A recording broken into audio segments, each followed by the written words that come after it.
नमस्कार भारत के वीर साथियों, आप देख रहे हैं भारत ब्रेव हार्ट्स। बांग्लादेश में राजनीति का पहिया तेजी से घूम रहा है।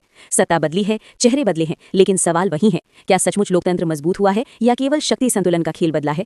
चुनाव से पहले कार्यवाहक नेतृत्व संभाल रहे मोहम्मद यूनुस को एक अंतर्राष्ट्रीय छवि वाले सुधारक के रूप में प्रस्तुत किया गया, लेकिन अब जो परतें खुल रही हैं वे कुछ और कहानी कहती हैं। बांग्लादेश के राष्ट्रपति मोहम्मद शाहाबुद्दीन ने सार्वजनिक रूप से आरोप लगाया है कि संवैधानिक प्रक्रिया का पालन नहीं किया गया। उन्हें विदेश यात्राओं, समझौतों और महत्वपूर्ण निर्णयों की जानकारी तक नहीं दी गई। ये केवल व्यक्तिगत विवाद नहीं है, ये राज्य की संस्थागत संरचना पर प्रश्न है।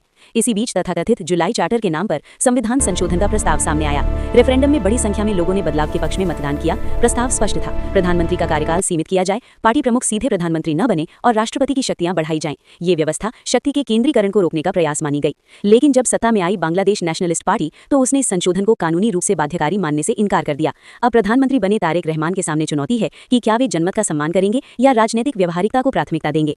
छात्र आंदोलन, जिसने पूर्व प्रधानमंत्री शेख हसीना के विरुद्ध माहौल तैयार किया था, चुनाव में सीमित सीटें ही ला पाया। ये अंतर बताता है कि डिजिटल नैरेटिव और वास्तविक मतदाता समर्थन हमेशा समान नहीं होते। लोकतंत्र की अंतिम मुहर बैलेट बॉक्स ही लगाता है, ट्रेंडिंग हैशटैग नहीं।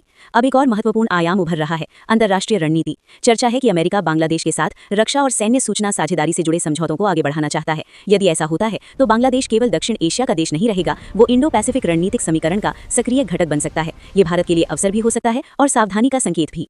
नई सरकार ने सेना में बड़े स्तर पर नियुक्तियां और पदोन्नतियां की हैं। ये संकेत है कि स्थिरता बनाए रखना सर्वोच्च प्राथमिकता है। दक्षिण एशिया की राजनीति में सेना की भूमिका ऐतिहासिक रूप से निर्णायक रही है और बांग्लादेश भी इससे अलग नहीं है।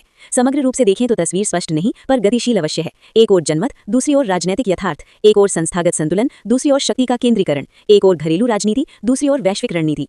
बांग्लादेश आज एक संक्रमण काल में खड़ा है। आने वाले महीनों में तय होगा कि ये संक्रमण लोकतांत्रिक परिपक्वता की ओर जाता है या फिर शक्ति के नए केंद्रीकरण की ओर। आपकी क्या राय है? क्या संविधान संशोधन लागू होना चाहिए था? क्या नई सरकार स्थिरता लाएगी या नया विवाद जन्म लेगा? अपनी सोच कमेंट में अवश्य लिखें। अगर विश्लेषण संतुलित लगा हो तो वीडियो साझा करें और चैनल भारत ब्रेव हार्ट्स को सब्सक्राइब करें।